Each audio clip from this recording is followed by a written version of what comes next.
और वहीं ऑपरेशन सिंदूर को लेकर के हमारे न्यूज हेड योगेंद्र शर्मा ने सेना के अधिकारियों से बातचीत की।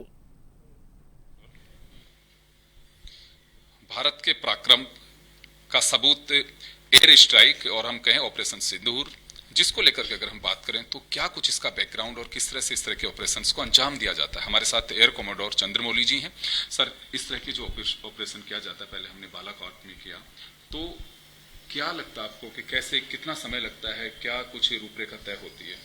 देखिए, इसको स्ट्राइक करना दूसरे देश के अंदर सबसे बड़ा होता है इसकी प्लानिंग, और प्लानिंग तब होती है जब आपके पास में क्रेडिबल इंटेलिजेंस हो, यानी कि उधर कहाँ जाना है, किसके पास जाना है, कितना बड़ा मकान है, कितने लोग होते हैं, उसको वो इंफॉर्मेशन जब आती है तो उस पर कितना डैमेज करना होता है, उसकी प्लानिंग होती है। तो एक जहाज अगर 2 बॉम्ब गिरा सकता है, मिसाइल गिरा सकता है, तो उस एक जहाज के लिए कम से कम नहीं तो 14 से 18 जहाज उसके सपोर्ट में होते हैं। कोई जहाज रिफिलर होता है, कोई जहाज उसके जैम करने के लिए रडार के लिए होता है, कोई जहाज सर्वेलेंस के लिए बड़ा होता है जो उसके हमारे जहाज के ऊपर अटैक नहीं करें। ये प्लानिंग हमारी बहुत जरूरी होती है। तो पहले इंटेलिजेंस आती है, कहाँ क्या करना है, उसके बाद में प्लानिंग होती है, एक बहुत ही गजब की प्लानिंग होती है, अच्छे से एक्सपर्ट होते हैं, और फाइनली वो जहाज तैयार होते हैं कि हमको इस तरह की मिसाइल चाहिए और इतना दूर जाना है हमारे को, और टाइम चूज किया जाता है, रात को है, दिन को है। ये प्लानिंग हमारी हुई है और इसका नतीजा आपके सामने आया हुआ है कि 9 टारगेट जिनके ऊपर प्लानिंग हुई थी, सटीक तरीके से अपने ही देश में रह करके एलओसी बिना क्रॉस किए हमने मार किया हुआ है, और अच्छी तरह से मार किया हुआ, निस्ते नाबूद कर दिया हुआ है। ये हमारा अचीवमेंट है भारत फौज का। सर, अब क्या लगता है कि कोई जवाबी कार्रवाई पाकिस्तान कर सकता है? जी हाँ, जरूर करेगा। उसको भी प्रेशर उसकी जनता से है और पॉलिटिकल प्रेशर उसके ऊपर है, और जरूर करेगा। अब वो क्या करेगा, 2-3 तरीके हैं। अपने जहाज भेज सकता है, जैसे उसने बालाकोट के बाद में भेजा था, तो उसको मार खानी पड़ी थी, F-16 उसको मारा गया था, वो मार खाएगा। दूसरा, वहीं बैठे बैठे अपनी मिसाइल चला सकता है, उसके पास मिसाइल है तो हमारे एयरबेस के ऊपर गिरा सकता है मिसाइल को, हमारे मिलिट्री एरिया में गिरा सकता है, कोई डैम वगैरह में, रेलवे स्टेशन गिरा सकता है। ये कर सकता है, जिसके लिए हम तैयार हैं, हम मिसाइल को तोड़ने के लिए। तीसरी चीज वो कर सकता है, अपने स्लीपर सेल से यहाँ पे अपने छोटे मोटे डैमेज करा सकता है कि इनकी रेलवे लाइन उखाड़ दो, एक रेल हो जाएगी, बच्चों के बस के अंदर कर दो। इस तरह की नीच हरकत वो करता ही रहता है और कर देगा। वो स्लीपर सेल का काम कर सकता है।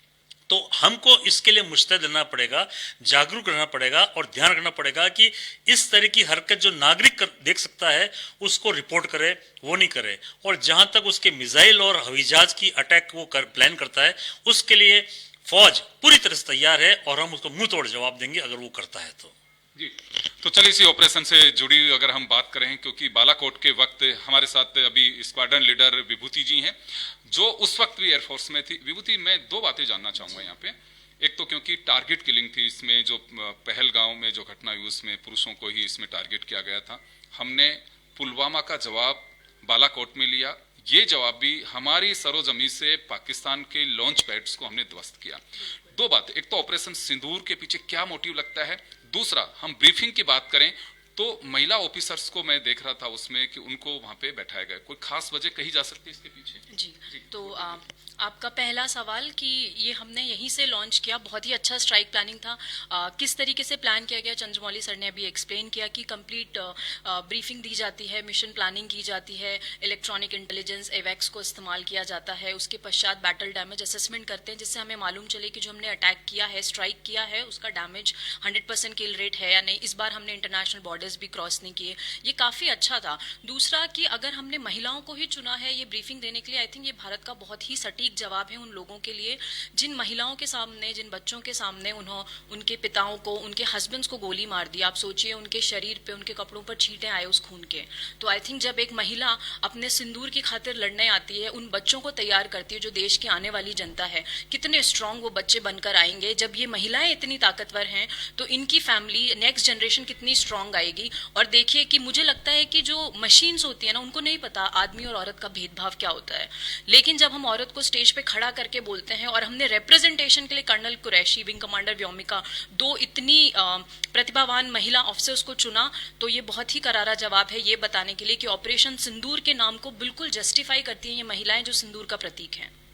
तो चलिए, हमारे साथ एयरफोर्स के 2 पूर्व अधिकारी जिन्होंने बताया कि सर्जिकल स्ट्राइक किस तरह से होती है, क्या उसकी अपेक्षाएं होती हैं, कैसे टारगेट किया जाता है, और ऑपरेशन सिंदूर को लेकर के स्क्वाड्रन लीडर विभूति ने बताया कि इसके पीछे एक मोटिव हो सकता है। तो चलिए कैमरा पर्सन मनमोहन के साथ योगेंद्र शर्मा, जन टीवी न्यूज, जयपुर।